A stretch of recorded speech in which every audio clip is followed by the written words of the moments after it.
নমস্কার বন্ধুরা, সকলকে আমার চ্যানেলে স্বাগত। অতি সম্প্রতি রাজ্যের অর্থ বাজেট পেশ করার সময় গত 12ই ফেব্রুয়ারি মাননীয় অর্থমন্ত্রীর তরফ থেকে রাজ্যের সমস্ত ধরনের সরকারি কর্মচারী এবং পেনশনারদের জন্য 4% হারে ডিআরএস অ্যালাউন্স ঘোষণা করা হয়েছে। এই 4% হারে ডিএ বৃদ্ধির ফলে রাজ্যের সমস্ত সরকারি কর্মচারীদের কতটুকু স্যালারি বাড়তে চলেছে সেই ব্যাপারে তেমন কোনো সমস্যা না থাকলেও রাজ্যের যে সমস্ত পেনশনার বা ফ্যামিলি পেনশনাররা আছেন তাদের এই 4% ডিএ বৃদ্ধির ফলে তাদের পেনশনে কতটুকু বৃদ্ধি হতে পারে এই ব্যাপারে তাদের মধ্যে একটা সন্দেহ থেকেই যাচ্ছে। আমাকে অন্যান্য ভিডিওর কমেন্ট সেকশনে অনেক পেনশনাররা আছেন যারা প্রশ্ন করেছেন যে এই 4% হারে ডিএ বৃদ্ধির ফলে তাদের কতটুকু পেনশন বাড়তে পারে সেই ব্যাপারে জানানোর জন্য। তাই আজকের ভিডিওতে এই 4% ডিএ বৃদ্ধির ফলে পেনশনার এবং ফ্যামিলি পেনশনারদের কতটুকু পেনশন বাড়তে চলেছে সেই ব্যাপারে বিস্তারিতভাবে আলোচনা করব। ভিডিওটি সকল পেনশনার এবং ফ্যামিলি পেনশনারদের জন্য অত্যন্ত গুরুত্বপূর্ণ, তাই প্রথম থেকে শেষ পর্যন্ত অবশ্যই ধৈর্য সহকারে দেখবেন এবং ভালো লেগে থাকলে অবশ্যই একটি লাইক করবেন এবং সকলের সঙ্গে শেয়ার করবেন। আর সেই সাথে এই চ্যানেলে যদি প্রথমবার হয়ে থাকেন এই রকমের ইনফরমেটিভ ভিডিও আরো দেখার জন্য যারা এখনো পর্যন্ত এই চ্যানেলটিকে সাবস্ক্রাইব করেননি তারা অবশ্যই চ্যানেলটিকে সাবস্ক্রাইব করে নিতে ভুলবেন না। তাহলে চলুন আমরা বিস্তারিত জেনে নিই। ডিএ নির্ণয়ের ক্ষেত্রে সমস্ত ধরনের পেনশনার এবং ফ্যামিলি পেনশনারদের এক্ষেত্রে প্রথমত দুটি ক্যাটাগরিতে বিভক্ত করা হয়েছে। প্রথম যে ক্যাটাগরি সেটি হলো সেই সমস্ত পেনশনার বা ফ্যামিলি পেনশনারদের জন্য প্রযোজ্য, এক, যারা বর্তমানে জীবিত আছেন এবং নিজের পেনশন নিজেই নিচ্ছেন এবং তারা রিটায়ারমেন্টের সময় নিজেদের পেনশন সেল বা পেনশন কমিউট করেননি, এক, তাদের ক্ষেত্রে প্রযোজ্য প্রথম ক্যাটাগরিটি। এছাড়াও যে সমস্ত পেনশনাররা নিজেদের রিটায়ারমেন্টের সময় পেনশন সেল করেছিলেন কিন্তু বর্তমানে তাদের 75 বছরের ওপর তাদের বয়স হয়ে যাওয়ায় সেই পুরনো কমিউটেশন ভ্যালুটা আবার ফেরত পেয়েছেন, অর্থাৎ আগের নিয়মে পেনশন পাচ্ছেন, তাদের জন্য প্রযোজ্য। এবং এর পাশাপাশি সমস্ত ধরনের ফ্যামিলি পেনশনারদের জন্য প্রযোজ্য।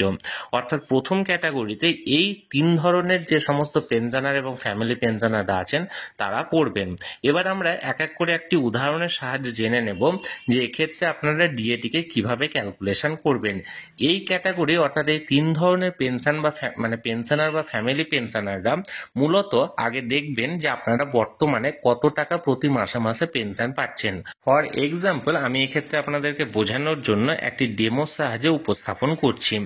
ধরুন একজন পেনশনার বা ফ্যামিলি পেনশনার প্রতি মাসে বর্তমানে 18,740 টাকা করে তারা পেনশন পেয়ে আসছেন।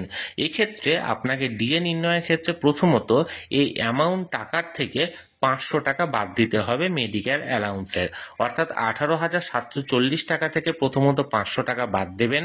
এরপর পড়ে থাকবে 18,240 টাকা। এবার এই 18,240 টাকাতে বর্তমানে 14% হারে ডিআরএস অ্যালাউন্স ঘোষণা করা হয়েছে, মানে এতদিন পর্যন্ত প্রযোজ্য আছে।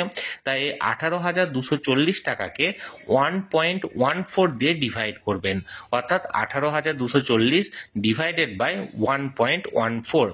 এক্ষেত্রে দেখবেন ক্যালকুলেশনের পর রেজাল্টটা আসবে 16,000 টাকা। অর্থাৎ এক্ষেত্রে সেই সমস্ত পেনশনার বা ফ্যামিলি পেনশনারদের বেসিক পেনশন হবে 16,000 টাকা। এই 16,000 টাকার উপর এবার আপনারা যেহেতু 4% হারে ডিআরএস অ্যালাউন্স ঘোষণা করা হয়েছে তাই 4% হারে দেখবেন যে 16,000 টাকার 4% সমান 640 টাকা আপনাদের বাড়তে চলেছে। অর্থাৎ এক কথায় বলতে গেলে মূল যে পেনশনটি এতদিন পেয়ে আসছিলেন সেই পেনশন থেকে ধরুন 18,740 মাইনাস 500 টাকা করবেন, মাইনাস 500 টাকা করার পর 18,240, এই 18,240 টাকাকে 1.14 দিয়ে ডিভাইড করবেন। এরপর আসবে যে রেজাল্টটা, ধরুন এক্ষেত্রে আমার এলো 16,000 টাকা। এই 16,000 টাকাটা হলো বেসিক পেনশন। এই 16,000-এর 4% হারে ডিআরএস অ্যালাউন্স বৃদ্ধি হতে চলেছে, অর্থাৎ মোট বৃদ্ধি হবে 640 টাকা। অর্থাৎ এক্ষেত্রে 1 এপ্রিল থেকে আপনার পেনশন হবে আগের 18,740 প্লাস 640 সমান 19,380 টাকা। আশা করি আমি বিষয়টি আপনাদেরকে বোঝাতে পারলাম। এবার আপনাদের ক্ষেত্রে যে আপনারা পেনশনের অ্যামাউন্টটা পেয়ে আসছেন সেই অনুযায়ী নিজের ক্যালকুলেশনটা করে আসবেন। এবার আমরা দ্বিতীয় ক্যাটাগরি নিয়ে আলোচনা করব। দ্বিতীয় ক্যাটাগরিটি মূলত সেই সকল পেনশনারদের জন্য প্রযোজ্য যারা বর্তমানে রিটায়ার করার পর নিজেদের পেনশন কমিউট করেছেন, অর্থাৎ সেই ক্ষেত্রে 30% বা 40% নিজেদের পেনশন সেল করেছেন। সেল করার পর তারা বর্তমানে পেনশন পাচ্ছেন। এক্ষেত্রে সর্বপ্রথমে আপনাকে নিজের যে পিপিওটা আছে সেই পিপিওটা আপনাকে বার করে দেখতে হবে, অর্থাৎ পেনশন পেমেন্ট অর্ডার যেটা আছে আপনার, সেই পেনশন পেমেন্ট অর্ডারটা আপনাকে বার করতে হবে। এবার আমরা এক নজরে একটা এক্সাম্পলের সাহায্যে দেখে নেব যে এক্ষেত্রে আপনি কিভাবে নিজের পেনশনটাকে ক্যালকুলেট করবেন। ধরুন ফর এক্সাম্পল একজন ব্যক্তি বা একজন পেনশনার বর্তমানে 18,740 টাকা প্রতি মাসে মাসে পেনশন পেয়ে আসছেন। এই 18,740 টাকার পাশাপাশি তিনি নিজের পিপিওটা বার করে দেখলেন যে তিনি তার পিপিওতে তিনি 2,280 টাকা নিজের পেনশন কমিউট করেছেন, অর্থাৎ পেনশন সেল করেছেন। এক্ষেত্রে এই দুটোকে যোগ করতে হবে, অর্থাৎ 18,740 যেটা তিনি প্রতি মাসে মাসে পাচ্ছিলেন সেটা প্লাস তিনি যে পরিমাণ অ্যামাউন্টটা সেল করেছেন অর্থাৎ কমিউট করেছেন সেইটা অর্থাৎ 2,280। এক্ষেত্রে দুটো যোগফল হলো 21,020 টাকা। এবার এটা আমি ফর এক্সাম্পল দেখাচ্ছি, আপনাদের ক্ষেত্রে ভিন্ন হবে। এই 21,020 টাকা থেকে এবার প্রথমত তাকে 500 টাকা বাদ দিতে হবে। ধরুন এক্ষেত্রে 21,020 মাইনাস 500 সমান 20,520 টাকা হলো। এবার এই 20,520 টাকাকে 1.14 দিয়ে ডিভাইড করতে হবে। যেহেতু বর্তমানে 14% হারে ডিয়ারনেস অ্যালাউন্স প্রযোজ্য আছে, তাই 20,520 ডিভাইডেড বাই 1.14 এক্ষেত্রে হলো 18,000 টাকা।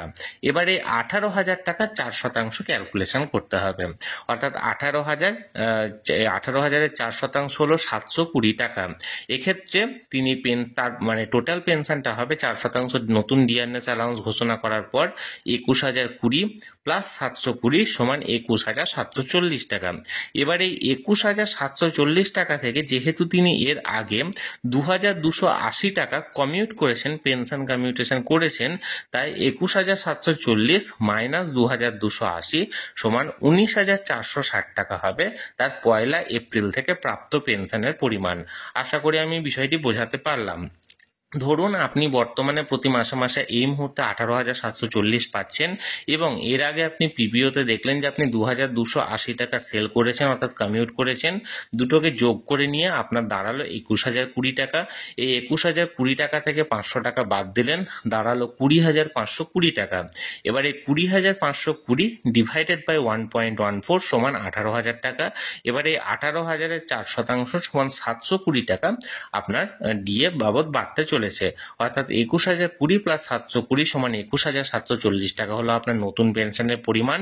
এবার যেহেতু আপনি আগে 2,280 টাকা আপনি সেল করেছেন, তাই এই 2,280 টাকা মাইনাস করে 19,460 টাকা যেটা দাঁড়ালো সেটা হবে আপনার প্রাপ্ত পেনশনের পরিমাণ ফ্রম 1 এপ্রিল 2025। আশা করি আমি বিষয়টি বোঝাতে পারলাম। তাহলে বন্ধুরা, যে সমস্ত পেনশনার এবং ফ্যামিলি পেনশনাররা জানতে চাইছিলেন যে এই 4% হারে ডিআরএস বৃদ্ধির ফলে তাদের পেনশন কতটুকু বাড়তে চলেছে, আমি আজকের এই পদ্ধতি দুটি আলোচনা করলাম। এই দুটি পদ্ধতির মাধ্যমে আপনারা খুব সহজেই নিজেদের পেনশনের ক্যালকুলেশনটা করে নিতে পারবেন। যদি আপনারা উপকৃত হন অবশ্যই এই ভিডিওর মাধ্যমে, তাহলে এই ভিডিওটিকে একটি লাইক করবেন এবং সকলের সঙ্গে শেয়ার করবেন। আর সেই সাথে এই চ্যানেলে যদি প্রথমবার হয়ে থাকেন এই রকমের ইনফরমেটিভ ভিডিও আরও দেখার জন্য যারা এখনো পর্যন্ত এই চ্যানেলটিকে সাবস্ক্রাইব করেননি তারা অবশ্যই চ্যানেলটিকে সাবস্ক্রাইব করে নিতে ভুলবেন না। ধন্যবাদ, দেখা হচ্ছে পরের ভিডিওতে।